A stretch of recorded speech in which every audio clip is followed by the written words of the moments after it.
ಆಲೂ ಪರೋಟ ಗೋಬಿ ಪರೋಟ ಮಾಡಿರ್ತೀರಾ, ಆದರೆ beetroot paratha ಇವತ್ತನ್ನು try ಮಾಡಿದ್ದೀರಾ? Healthy and ರುಚಿಯಾಗಿರೋಂಥ ಈ ಪರೋಟನ ಒಂದ್ಸಲ ಟ್ರೈ ಮಾಡಿ ನೋಡಿ. ನಿಮ್ಮ ಮನೇಲಿ ಯಾವಾಗಲೂ ಈ ರೆಸಿಪಿನ ಮಾಡ್ತಾನೆ ಇರ್ತೀರಾ. ಮಕ್ಕಳು ತರಕಾರಿ ತಿನ್ನೋದೇ ಇವಾಗ ಕಡಿಮೆ ಆಗಿಬಿಟ್ಟಿದೆ. ಸೊ ಅಂಥದ್ರಲ್ಲಿ ಈ ಥರ ರಿಚ್ ಇನ್ ಫೈಬರ್, ಅಯರ್ನ್ ಹಾಗೆ ಒಳ್ಳೆ ಬ್ಲಡ್ ಜನರೇಟ್ ಮಾಡುತ್ತೆ. ಸೊ ಇಂಥ ತರಕಾರಿಗಳು ನಾವು ಮಕ್ಕಳಿಗೆ ಕೊಡಲಿಲ್ಲ ಅಂದರೆ ಹೇಗೆ ಹೇಳಿ? ಸೊ ಅಟ್ಲೀಸ್ಟ್ ಈ ಥರ ಒಂದು ಪರೋಟ ಥರ ಮಾಡಿ ಕೊಟ್ಟರೆ ಅವ್ರಿಗೆ ಡೆಫಿನೆಟ್ ಆಗಿ ಇಷ್ಟ ಆಗುತ್ತೆ, ಹೆಲ್ದಿಯಾಗೂ ಇರುತ್ತೆ. ವಾವ್, ಏನು ಬ್ಯೂಟಿಫುಲ್ ಆಗಿದೆ ಕಲರ್ ನೋಡಿ.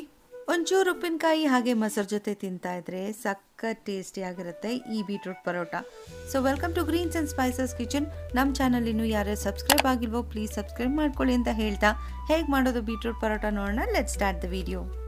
ಮೊದಲಿಗೆ ಒಂದು ಬೀಟ್ರೂಟ್ನ ನಾನು ಸಿಪ್ಪೆ ತೆಗೆದುಬಿಟ್ಟು ಈ ಥರ ತುರಿದಿಟ್ಕೊಳ್ತಾ ಇದ್ದೀನಿ. ಸಣ್ಣದರಲ್ಲಿ ತುರಿದಿಟ್ಕೊಂಡು ನಾವು ಇವಾಗ ಒಂದು ಬೌಲಲ್ಲಿ ನೀರು ಹಾಕಿಬಿಟ್ಟು ಚೆನ್ನಾಗಿ ಬೀಟ್ರೂಟ್ನ ತೊಳಿಬೇಕು. ಓಕೆ, ಈಗ ನೀರಿನಲ್ಲಿ ಚೆನ್ನಾಗಿ ತೊಳೆದಾದ್ಮೇಲೆ ಒಂದು ಸ್ಟ್ರೈನರ್ನ ತೊಗೊಂಡ್ಬಿಟ್ಟು ಆ ಸ್ಟ್ರೈನರ್ನಲ್ಲಿ ನೀರನ್ನೆಲ್ಲ ತೆಗೆದುಬಿಡೋಣ. ಓಕೆ, ಈಗ ನೀರೆಲ್ಲ ತೆಗೆದಾಗಿದೆ, 10 ನಿಮಿಷ ಬಿಟ್ಬಿಟ್ಟಿದ್ದೆ. ಸೊ ಈಗ ಇದನ್ನು ನಾನು ಚೆನ್ನಾಗಿ ಇನ್ನೊಂದು ಸಲ ಸ್ಮ್ಯಾಶ್ ಮಾಡ್ತಾ ಇದ್ದೀನಿ. ಸೊ ಇನ್ನೂ ನೀರೇನಾದರೂ ಇದ್ದರೆ ಅದೆಲ್ಲ ಹೊರಗೆ ಬಂದ್ಬಿಡುತ್ತೆ. ಒಂದು ಬಟ್ಲಲ್ಲಿ ನಾವು ಈ ಬೀಟ್ರೂಟ್ನೆಲ್ಲ ಹಾಕ್ಕೊಳ್ಳೋಣ. ಇವಾಗ ಇದಕ್ಕೆ ಒಂದು 4 ಹಸಿಮೆಣಸಿನ್ಕಾಯಿನ ಹಾಕ್ಕೊಳ್ತಾ ಇದ್ದೀನಿ. ಹಾಗೆ ಸ್ವಲ್ಪ ಕೊತ್ತಂಬರಿ ಹಾಕ್ಕೊಂಡು ಈಗ ಇದನ್ನು ನಾವು ಚೆನ್ನಾಗಿ ಪೇಸ್ಟ್ ಮಾಡ್ಕೋಬೇಕು. ಈಗ ಇದಕ್ಕೆ ನಾನು ಹಸಿ ಶುಂಠಿನ ಕೂಡ ಆ್ಯಡ್ ಮಾಡ್ತಾ ಇದ್ದೀನಿ. 1-2 ಹಸಿ ಶುಂಠಿನ ಹಾಕ್ಕೊಂಡು ಇದನ್ನು ಕೂಡ ಚೆನ್ನಾಗಿ ಪೇಸ್ಟ್ ಮಾಡ್ಕೊಳ್ಳೋಣ. ಪೇಸ್ಟ್ ಮಾಡ್ಕೊಂಡಾದ್ಮೇಲೆ ಇದನ್ನು ಕೂಡ ತೆಗೆದುಬಿಟ್ಟು ನಾವು ಬೀಟ್ರೂಟ್ ಹಾಕ್ಕೊಂಡಿದ್ವಲ್ಲ ಆ ಬೌಲ್ಗೆ ಟ್ರಾನ್ಸ್ಫರ್ ಮಾಡ್ಕೊಳ್ಳೋಣ. ವಾವ್, ಏನು ಕಲರ್ಫುಲ್ ಆಗಿದೆಯಲ್ವಾ. ಈಗ ಇದಕ್ಕೆ ನಾನು ಕೊಬ್ಬರಿ ತುರಿದಿಟ್ಕೊಂಡಿರೋದನ್ನು ಹಾಕ್ಕೊಳ್ತಾ ಇದ್ದೀನಿ. 1 ಸ್ಪೂನ್ ಉಪ್ಪು, 1 ಸ್ಪೂನ್ ಧನಿಯಾ ಪುಡಿ ಹಾಕ್ಕೊಂಡು ಈಗ ಇದನ್ನು ಚೆನ್ನಾಗಿ ಮಿಕ್ಸ್ ಮಾಡ್ಕೊಳ್ಳೋಣ. ಬೀಟ್ರೂಟ್ ಸ್ವಲ್ಪ ಬೇಗ ನೀರು ಬಿಡೋದ್ರಿಂದ ನಾವು ಇದನ್ನು ಕಲಸಿದ ತಕ್ಷಣವೇ ನಾವು ಪರೋಟ ಮಾಡ್ಕೋಬೇಕು. ನೀವು ಇವಾಗ ಇನ್ನು 5 ಮಿನಿಟ್ಸಲ್ಲಿ ನೀವು ಪರೋಟ ಮಾಡ್ತೀರಾ ಅಂದವಾಗ ಮಾತ್ರ ನೀವು ಇದನ್ನು ರೆಡಿ ಮಾಡಿಟ್ಕೊಳ್ಳಿ.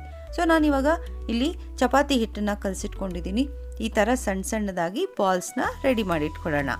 ಓಕೆ, ಈಗ ಚಪಾತಿ ಮಾಡಿಬಿಡೋಣ. ಒಂದು ಉಂಡೆನ ತೊಗೊಂಡು ನಾನು ಇವಾಗ ಚಿಕ್ಕದಾಗಿ ಇದನ್ನು ಲಟ್ಟಿಸ್ತೀನಿ.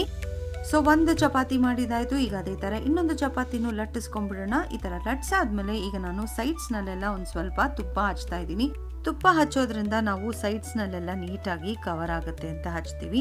ಈಗ ನಾನು ಬೀಟ್ರೂಟ್ ಪಲ್ಯ ಮಾಡ್ಕೊಂಡಿದ್ವಲ್ಲ ಅದನ್ನು ನಾವು ಇದ್ರ ಮೇಲೆ ಹಾಕ್ಬಿಟ್ಟು ಇನ್ನೊಂದು ಚಪಾತಿನ ನಾವು ಮೇಲೆ ಹಾಕ್ಬಿಟ್ಟು ಕವರ್ ಮಾಡಬೇಕು.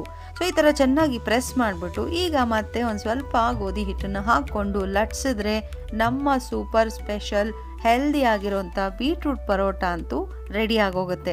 ಸೊ ನೋಡಿ, ವಾವ್, ಎಷ್ಟು ಕಲರ್ಫುಲ್ಲಾಗಿ ಕಾಣಿಸ್ತಿದೆ ಅಲ್ವಾ. ಸೊ ಈಗ ಇದನ್ನು ನಾವು ಹೆಂಚು ಮೇಲೆ ಹಾಕ್ಬಿಟ್ರೆ ಬಿಸಿ ಬಿಸಿ ಆಗಿರೋಂಥ ಬೀಟ್ರೂಟ್ ಪರೋಟ ರೆಡಿ ಆಗೋಗುತ್ತೆ. ಹೆಂಚು ಚೆನ್ನಾಗಾದ್ಮೇಲೆ ಈಗ ನಾವು ಲಟ್ಟಿಸ್ಕೊಂಡಿರೋದನ್ನ ಇದ್ರ ಮೇಲೆ ಹಾಕ್ಬಿಟ್ಟು ಎಣ್ಣೆ ಅಥವಾ ತುಪ್ಪ ಹಾಕ್ಕೊಂಡು ಇದನ್ನು ನಾವು ರೋಸ್ಟ್ ಮಾಡಬೇಕು. ಈಗ ಇದನ್ನು ನಾನು ಇನ್ನೊಂದ್ಸಲ ತಿರ್ಗಿ ಹಾಕ್ತಾ ಇದ್ದೀನಿ. ವಾವ್, ನಮ್ಮ ಬೀಟ್ರೂಟ್ ಪರೋಟ ಅಂತೂ ರೆಡಿ ಆಗೋಗಿದೆ. ಸರ್ವ್ ಮಾಡೋಕ್ಕಂತೂ ರೆಡಿ ಆಗೋಗಿದೆ. ಈಗ ಇನ್ನೊಂದು ಪರೋಟನ ಇದೇ ಥರ ನಾನು ರೋಸ್ಟ್ ಮಾಡ್ತಾ ಇದ್ದೀನಿ. ವಾವ್, ಸೂಪರ್ ಆಗಿದೆ ಅಲ್ವಾ. ನೋಡೋದು ಕೂಡ ಎಷ್ಟು ಚೆನ್ನಾಗಿರುತ್ತೆ ಅಲ್ವಾ. ಈಗ ಇದನ್ನು ಪ್ಲೇಟಿಗೆ ಸರ್ವ್ ಮಾಡಿ ಒಂದು ಸ್ವಲ್ಪ ಉಪ್ಪಿನಕಾಯಿ ಮತ್ತು ಮೊಸರು ಜೊತೆ ತಿಂತಾ ಇದ್ರೆ ಆಹಾ, ಸ್ವರ್ಗದಲ್ಲಿದ್ದಂಗಿರುತ್ತೆ ಫ್ರೆಂಡ್ಸ್.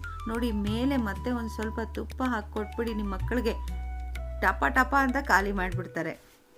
ಈ ರೆಸಿಪಿ ನಿಮ್ಗೇನಾದರೂ ಇಷ್ಟ ಆಗಿದ್ರೆ ಪ್ಲೀಸ್ ಲೈಕ್ ಮಾಡಿ, ಶೇರ್ ಮಾಡಿ, ಹಾಗೆ ಸಬ್ಸ್ಕ್ರೈಬ್ ಮಾಡಿ ಅಂತ ಹೇಳ್ತಾ ನಾನು ಸಿಗ್ತೀನಿ ಮುಂದಿನ ವಿಡಿಯೋನಲ್ಲಿ ಇನ್ನೂ ಒಂದು ಒಳ್ಳೆ ರೆಸಿಪಿ ಜೊತೆ.